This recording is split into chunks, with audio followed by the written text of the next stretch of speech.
चमचा युग का पुनर्पाठ कैसे करें? क्या नया पाठ हो सकता है आज के दौर में मान्यवर कांशीराम का?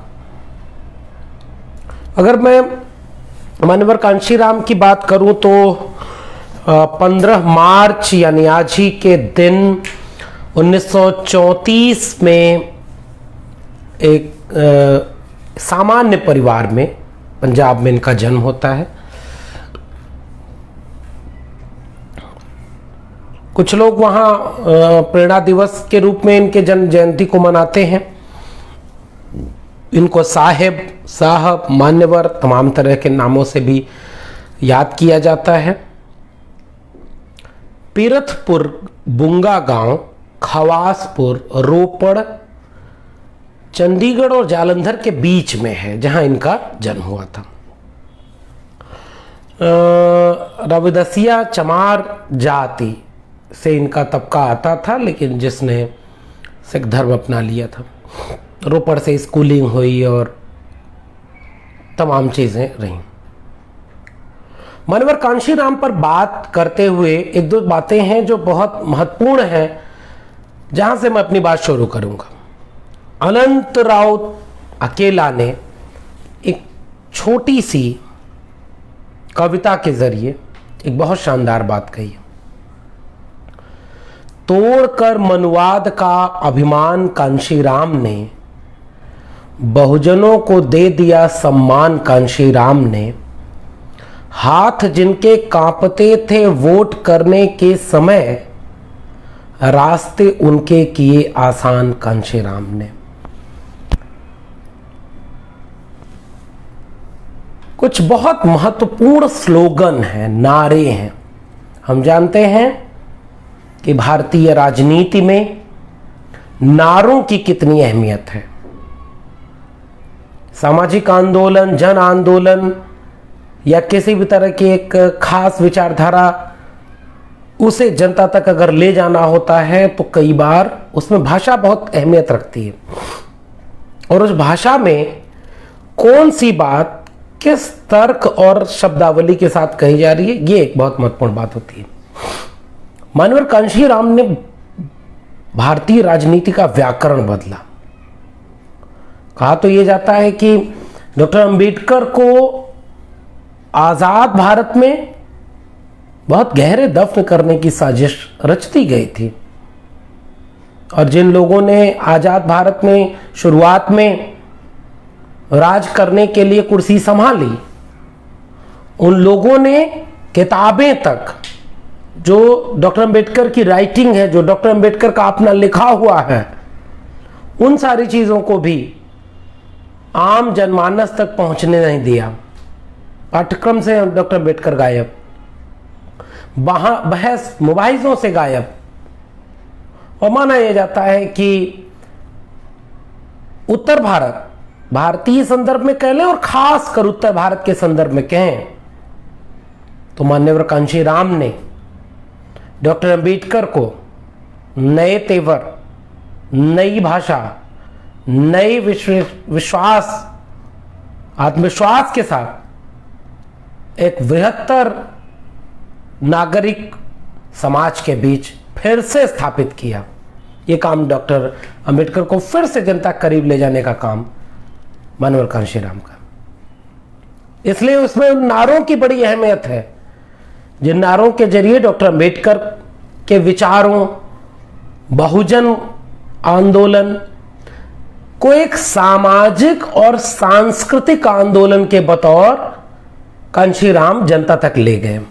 मैं इस बात पे बहुत महत्व दे रहा हूं, और इस बात पर महत्व देने की जरूरत है कि मान्यवर कांशीराम इस बात की अहमियत को समझते थे कि जिस समाज, जिस तबके को जगाने के लिए उन्होंने घर बार छोड़ा, तमाम तरह के संघर्ष किए,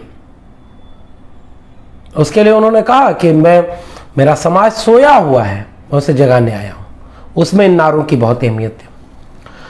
वोट से लेंगे पीएम सीएम, आरक्षण से एसपी डीएम।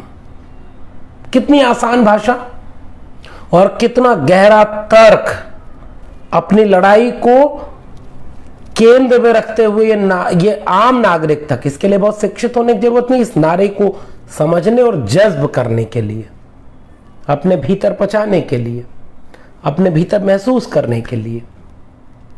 वोट से लेंगे पीएम सीएम, आरक्षण से एसपीडीएम। यह है लोकतांत्रिक व्यवस्था।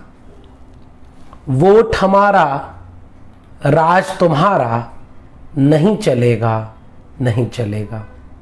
अब वोट हमारा, राज तुम्हारा।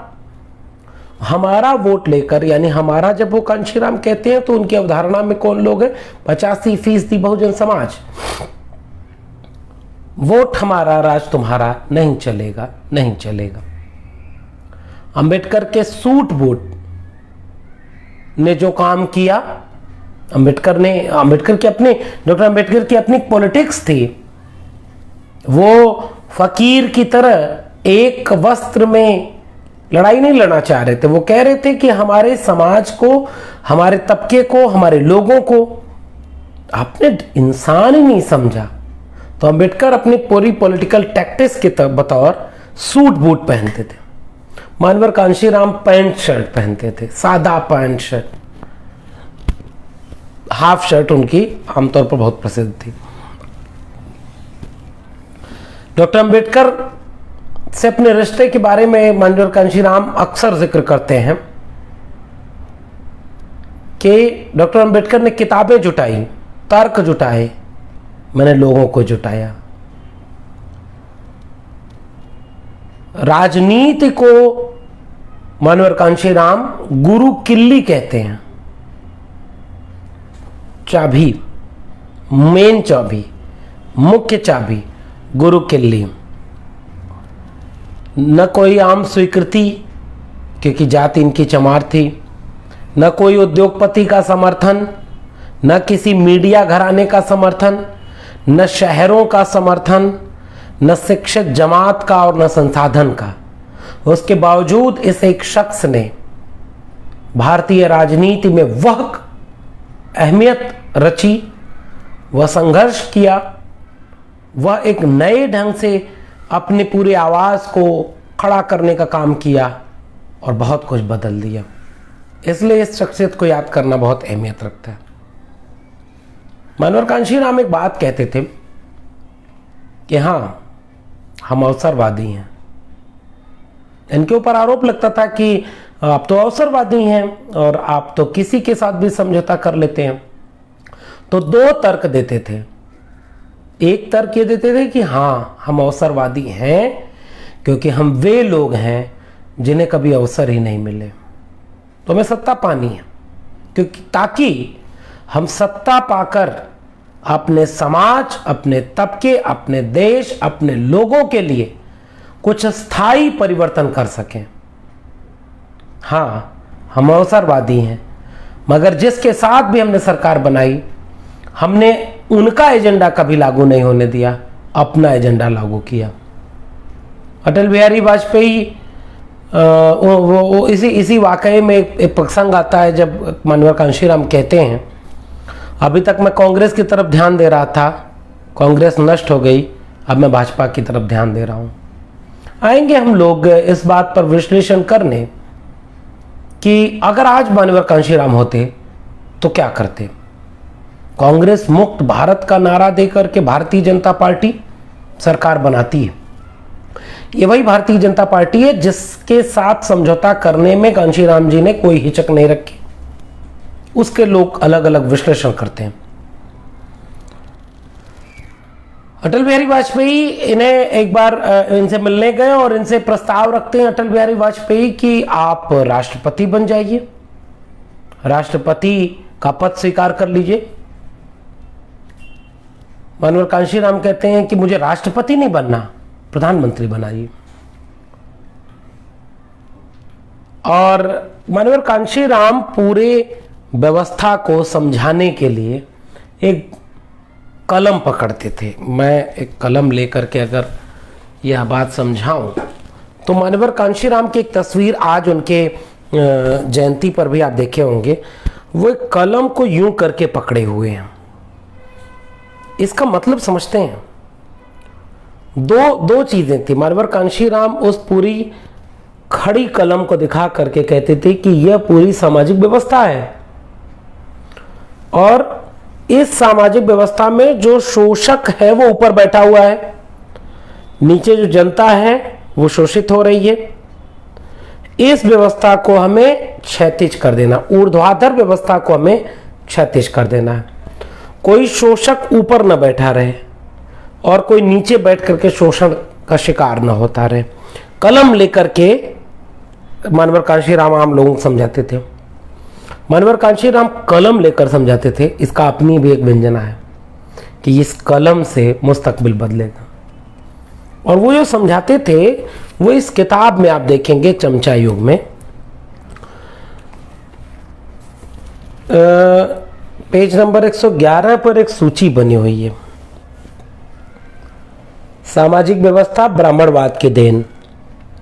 व्यवस्था से लाभ लेने वाले 10 से 15% लोग हैं। वो लोग कौन? ब्राह्मण, क्षत्रिय, वैश्य। ये ऊर्ध्वाधर व्यवस्था।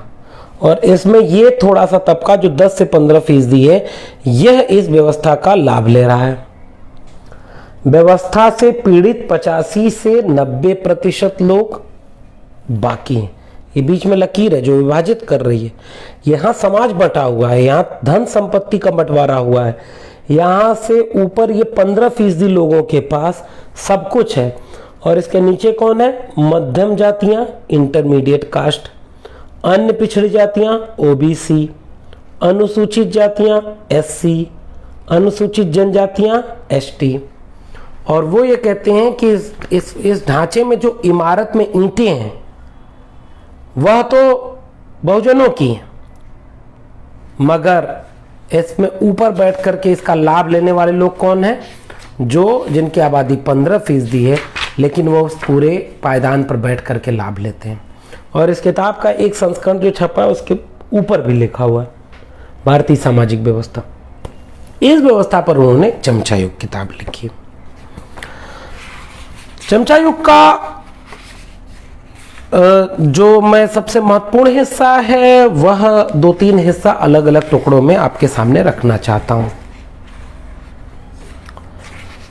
चमचा युग किताब में कितने कुछ प्रकार बनाए गए। भूमिका में क्या लिखते हैं मानवर कांशीराम? इस पुस्तक की भूमिका में लिखते हैं शूद्र और अतिशूद्र ये लोग फूले, डॉक्टर ज्योतिबा फूले की शब्दावली में अगर कहें तो ज्योतिबा फूले भी तो कहते थे ना कि ये ओबीसी जातियां शूद्र तबके में आती हैं, क्योंकि जो दलित हैं वो तो वर्णबाहर थे, अतिशूद्र थे, त्याग दिया गया था वर्ण व्यवस्था से उन्हें। अगर उस शब्दावली में कहें तो आज पिछड़ी जाति और ओबीसी के रूप में माने जाते हैं, ये ब्राह्मणवाद के शिकार रहे हैं। यहां से भूमिका शुरू करते हैं। सन 1848 के आसपास ज्योतिराव फूले ने ब्राह्मणवादी संस्कृति के खिलाफ विद्रोह का बिगुल बजाया। 1920 के लगभग डॉक्टर BR अम्बेडकर का नेतृत्व प्राप्त करने का उन्हें सौभाग्य मिला दलित वर्गों को। 1930 तक गांधी और कांग्रेस के बीच संघर्ष क्या क्या होता है, गोलमेज सम्मेलन होते हैं, तमाम तरह के विमर्श होते हैं। धीरे धीरे अम्बेडकर पूरे भारतीय राजनीति के केंद्र में एक प्रमुख चरित्र बनकर उभरते हैं, एक प्रमुख विचार के प्रतिनिधि बन के उभरते हैं, एक संघर्ष के प्रतिनिधि बन के उभरते हैं। 20 सितंबर 1932 को गांधी दलित वर्गों के जायज अधिकारों को नकारने हेतु आमरण अनशन पर बैठे और अन्यायपूर्ण तरीकों से दलित वर्गों पर पूना पैक्ट, पूना समझौता थोप दिया गया।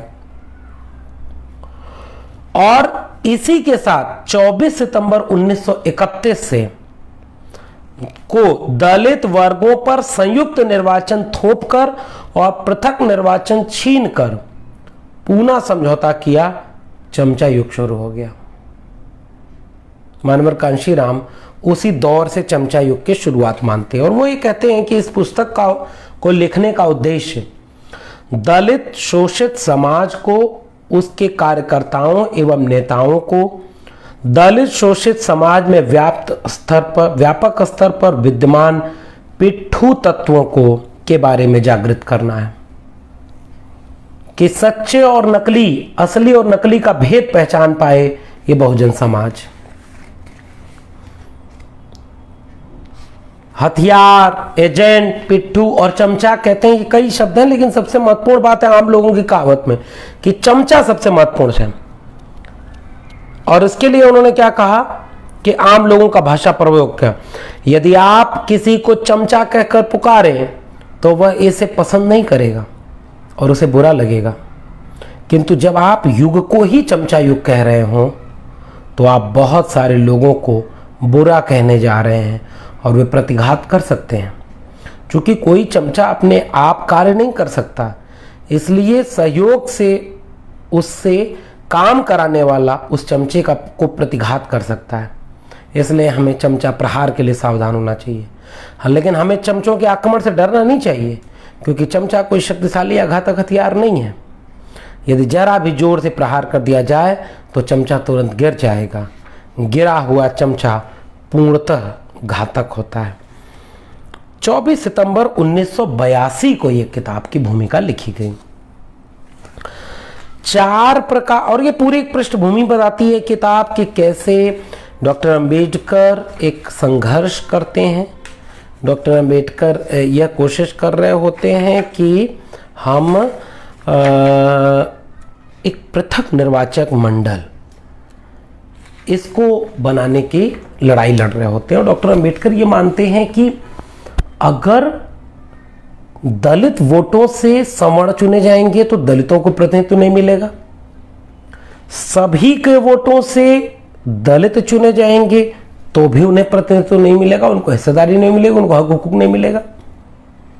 इसलिए सेपरेट इलेक्टोरल की डिमांड करना, जो हमारा वोट लेगा वही हम पर राज करे, इसीलिए वो नारा उन्होंने दिया था, वोट हमारा राज तुम्हारा।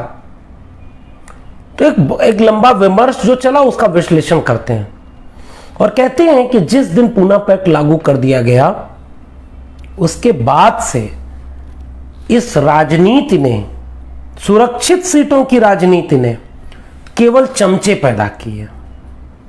मैं इसे और आसान भाषा में अगर आज कहूं, SC/ST एट्रोसिटी एक्ट हाल ही में हुआ, 13 पॉइंट रोस्टर हाल ही में आया,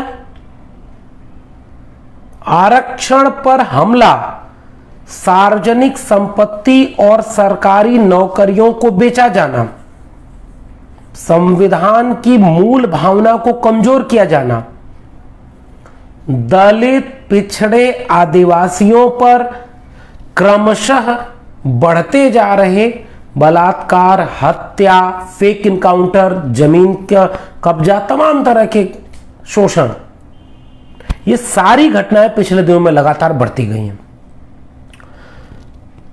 SC/ST और OBC तबके के एक बहुत बड़ी तादाद में लोग संसद में बैठे हुए हैं।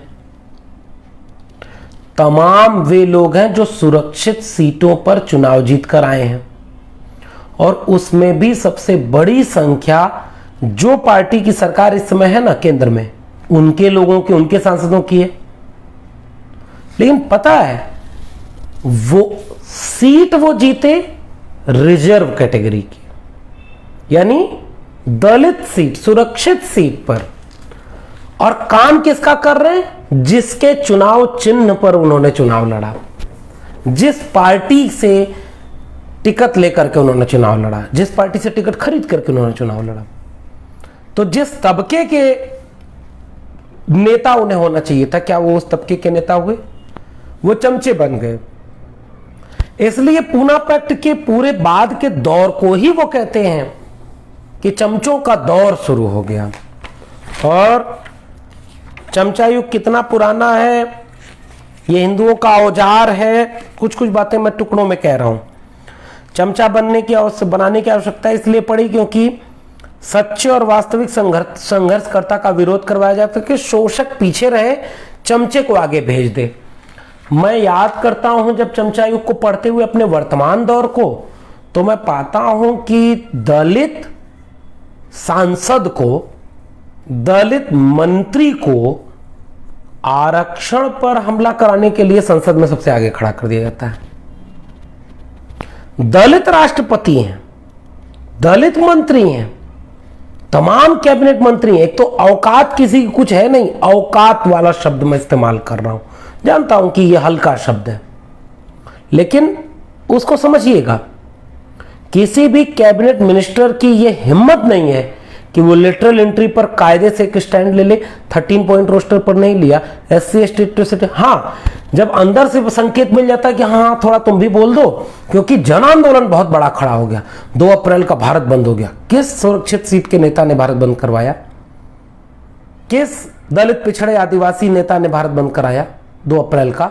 SC ST atrocity prevention act पर 13 पॉइंट रोस्टर पर किसने भारत बंद करवाया 5 मार्च 2019 को? नेता लोग थे क्या?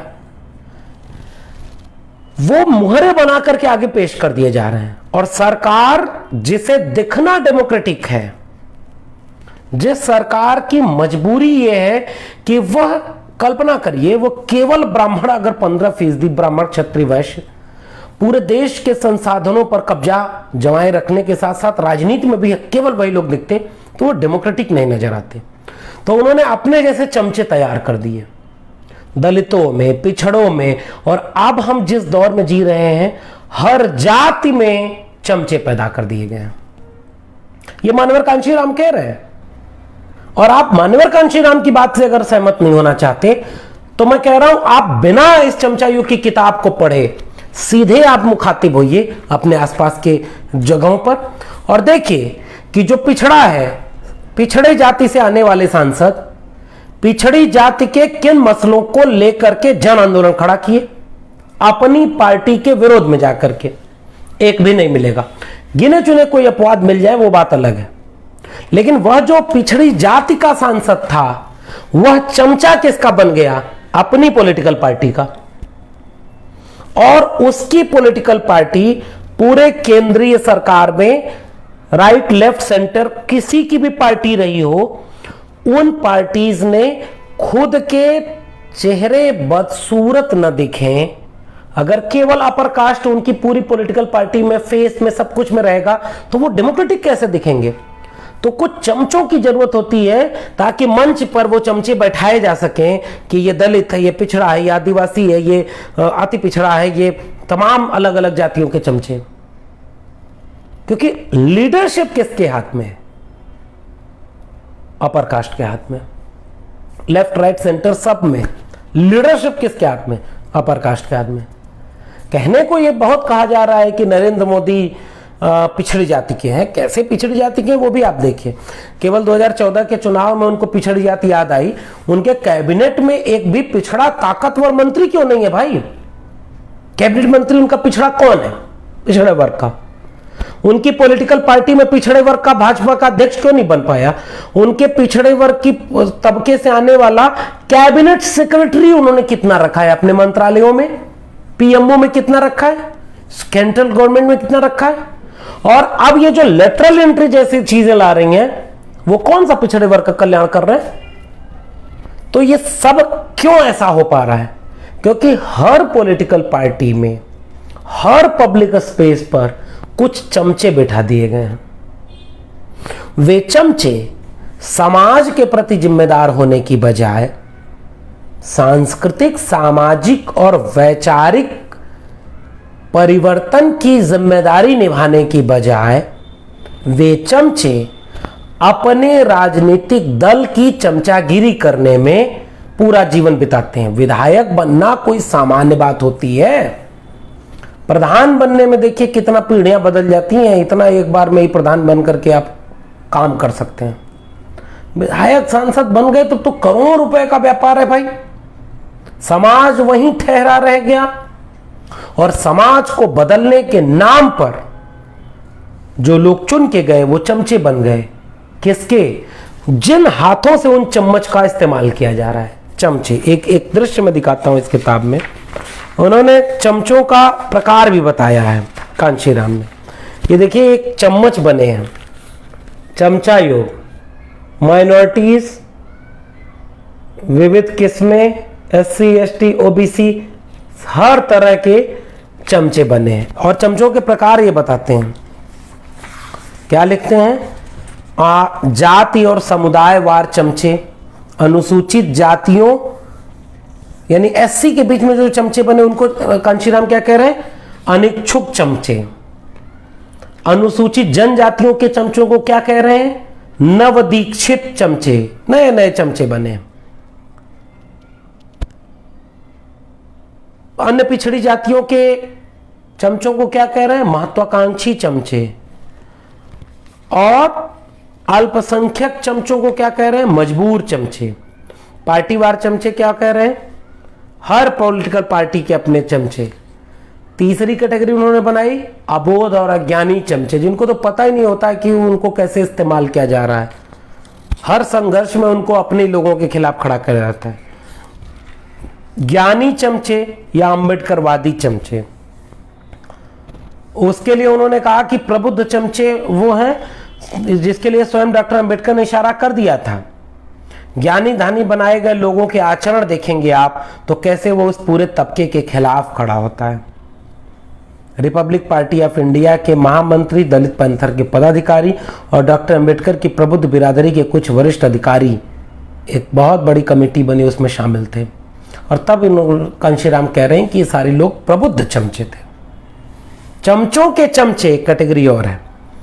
वयस्क मताधिकार पर आधारित लोकतांत्रिक ढांचे की राजनीतिक अपरिहार्यता ने भारत की शासक जातियों को मानवर कांशीराम की सबसे खूबसूरत बात मुझे ही लगती है, वो इस 85% जनता को, और ये केवल उनकी बात नहीं है, ये पूरा तथागत बुद्ध से लेकर के पेरियार, फूले, अंबेडकर, साहू जी महाराज, जगदेव बाबू, रामस्वरूप वर्मा, लोहिया, तमाम लोगों ने ये पूरे सवाल को उठाया कि शासक तो आप हैं लेकिन आप शोषित हो रहे हैं।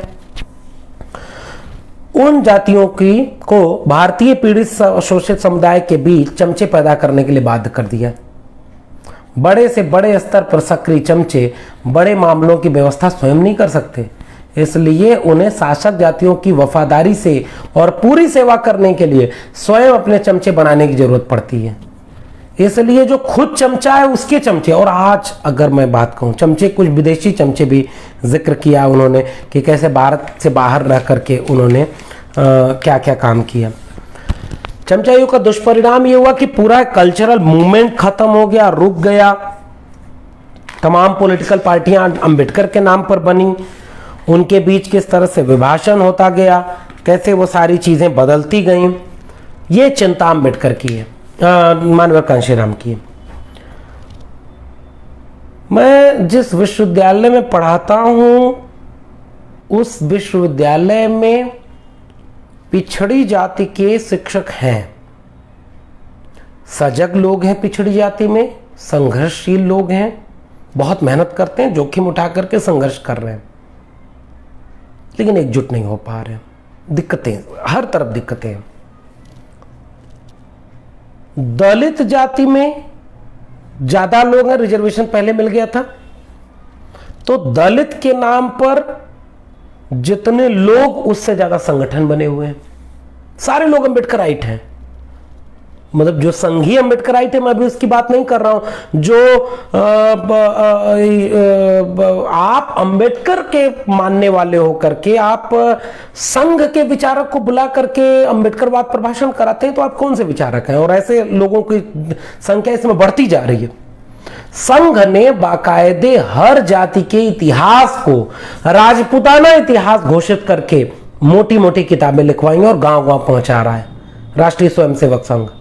और उस किताब के जरिए हर जाति के लोगों को यह समझा रहा है कि तुम तो राजा लोग थे, और जैसे ही राजा कहेगा वैसे ही राजपूत कहेगा। और आप देखिए कि दलित और पिछड़ी जातियों में यह सब काम करना तो और आसान है, और पिछड़ी जातियों में वो ये काम कर रहे हैं कि वो आपको कह रहे हैं कि आप राजा लोग थे, और जैसे ही आप राजा हैं तो क्षत्रिय हैं, क्षत्रिय हैं तो वर्ण व्यवस्था में है, और वर्ण व्यवस्था में है तो हिंदू हैं। उन चमचों को तैयार किया गया है जो राष्ट्रीय स्वयंसेवक संघ के चमचे बनकर के घूम रहे हैं। कभी वो ये भंवर मेघवंशी को पढ़ना चाहिए कि मैं कार सेवक था, जब मैं कार सेवक था।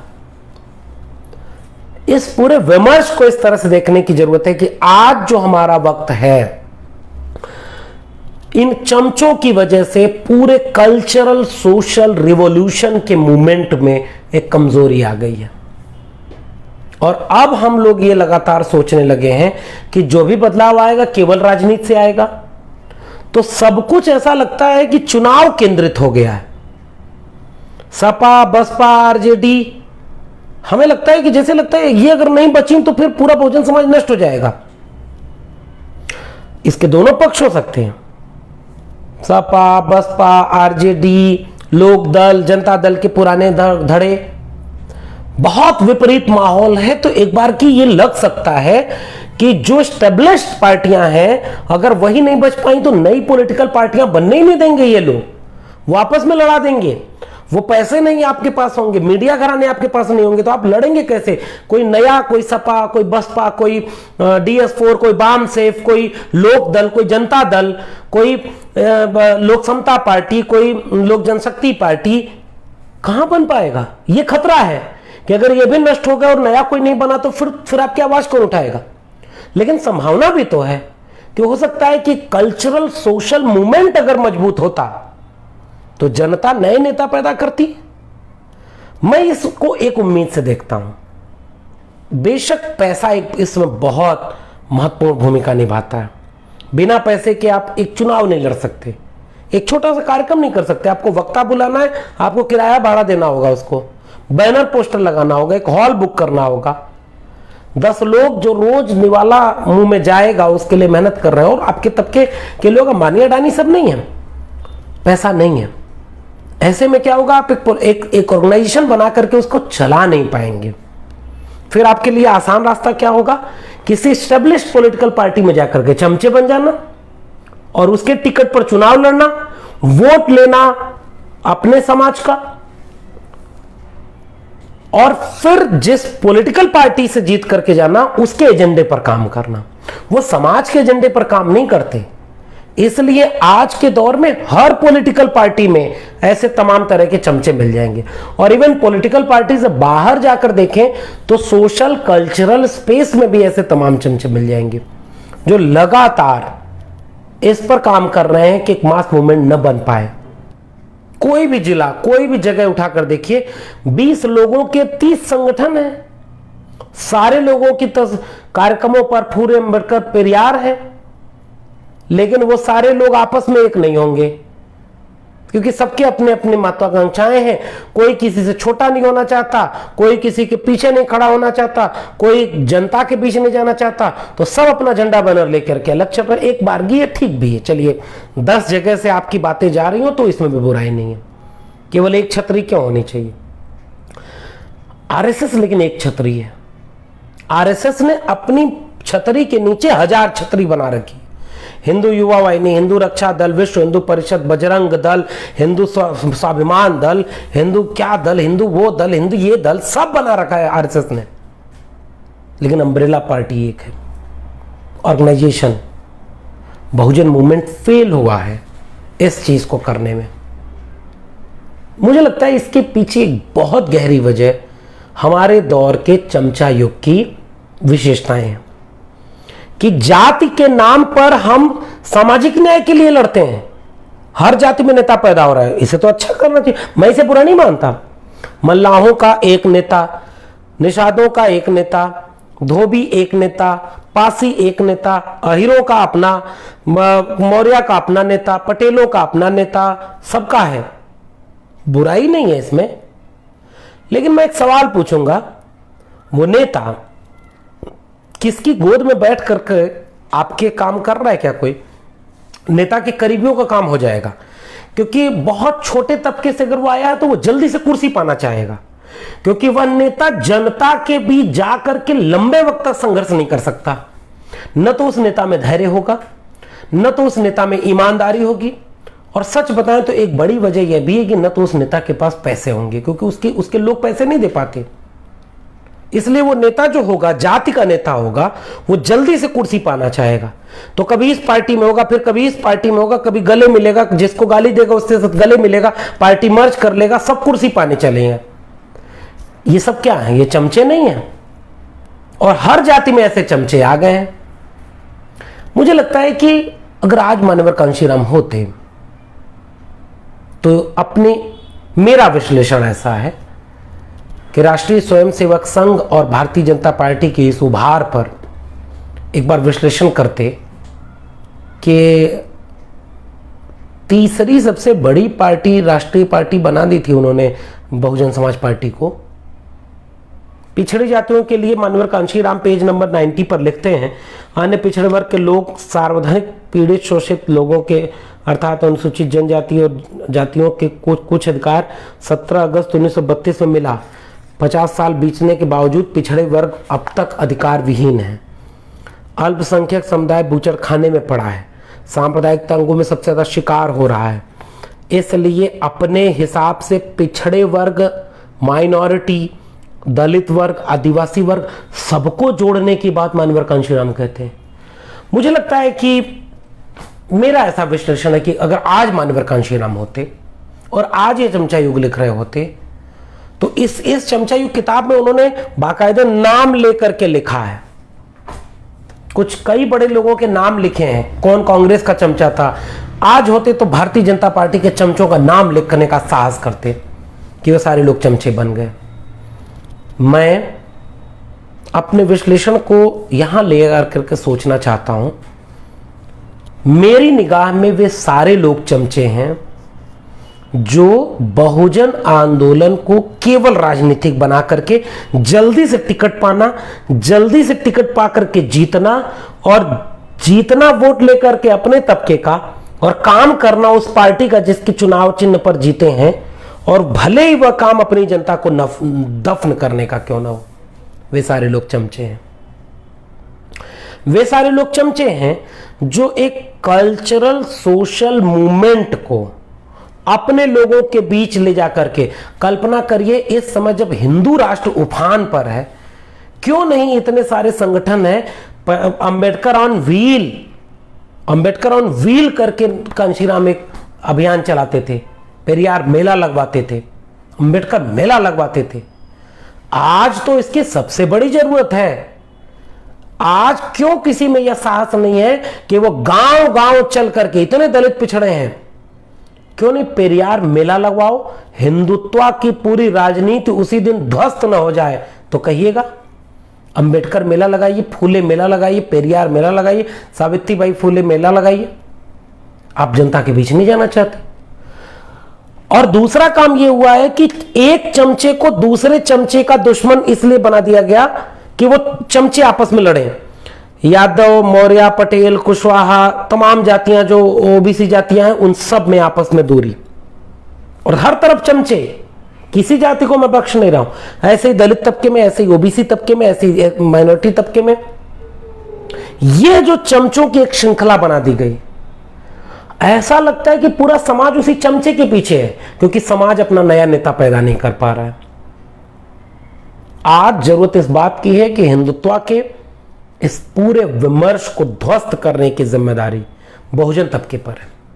और ये इसलिए है क्योंकि सबसे ज्यादा नुकसान आपका हो रहा है। आपके लोग इस व्यवस्था में नहीं है और आप जिनसे उम्मीद लगाए बैठे हैं वे लोग चमचे बने बैठे हैं। मैं जाते जाते यह बात जरूर कहूंगा कि कुर्सी पाई लोगों ने तो कुछ अच्छा भी हुआ। उत्तर प्रदेश में, बिहार में बहुजन समाज पार्टी की, राष्ट्रीय जनता दल की, समाजवादी पार्टी की, लोक दल की, लोक जनशक्ति पार्टी की, समता पार्टी की, राष्ट्रीय लोक दल की, इतने सारी पार्टियों के लोग जब सरकार में रहे तो इन लोगों ने कुछ ऐसे भी काम किए जिससे कि अच्छा हुआ, समाज का भला हुआ। लेकिन आज जब सांस्कृतिक चुनौती सबसे ज्यादा है तो मानवर कांशीराम वो साइकिल यात्रा लेकर के जो 40,000 किलोमीटर तक घूमते हैं वो याद आता है। ये सबसे बड़ी महत्वपूर्ण बात है। और अब तो भाई आप इतने मजबूत हैं कि कोई पॉलिटिकल पार्टी हिम्मत नहीं कर सकती बिना पिछड़ा के, बिना दलित के, बिना आदिवासी के अपना कोई पब्लिक फेस बनाए। हर पॉलिटिकल पार्टी में आप देखेंगे Dalit cell, OBC cell, minority cell बना दी गई है। और उनमें बैठे कौन लोग हैं? चमचे, जो मास मूवमेंट से दूर हो गए, कल्चरल सोशल रिवॉल्यूशन से दूर हो गए। मुझे लगता है कि जनता को अब जागने का वक्त है। मुझे लगता है कि समाज को जागरूक होने का वक्त है, चमचों को सबक सिखाने का वक्त है। और डरिए मत, बहुत बुरे बुरे दौर तो हमारे पुरखों ने देखे थे। ये राष्ट्रीय स्वयंसेवक संघ मीडिया को गिरफ्त में ले लिया है, पूरा देश बेच रहा है, संविधान कमजोर कर रहा है, जुडिशरी को अपने हाथ में ले लिया है। ये सबसे भी मत घबराइए, पैसा आपके पास नहीं है, लेकिन जरूरत इस बात की है कि जनता आप है, 85% जनसंख्या आपकी है, सड़क पर उतर गए ना कल्चरल सोशल आइडियोलॉजी के तहत, तो पूरा बदलाव आकर के रहेगा, उसे कोई रोक नहीं सकता। इसके लिए जरूरत है शिक्षा, इसके लिए जरूरत है विचारधारा, इसके लिए जरूरत है ईमानदारी और मेहनत। अगर ऐसा हम करते हैं तो हम सब कुछ बदल लेंगे। जरूरत इस बात की है कि वो शुरुआती दौर के मान्यवर कांशीराम, जिन्होंने एक वंचितों की बहुत बड़ी एका बनाने की कोशिश की, जो एका बाबू जगदेव प्रसाद कुशवाहा के यहां दिखती है, जो एका पेरियालई के यहां दिखती है, जो एका रामस्वरूप वर्मा और चंद्रिका प्रसाद जिज्ञासु के यहां दिखती है, जो एका मंडल कमीशन के वक्त दिखती है, जो एका इस पूरे बहुजन कॉन्सेप्ट को एक साथ जोड़ने का काम करती है, उस एका की जरूरत है। हम बहुत कुछ बचा सकते हैं अभी भी। शुक्रिया।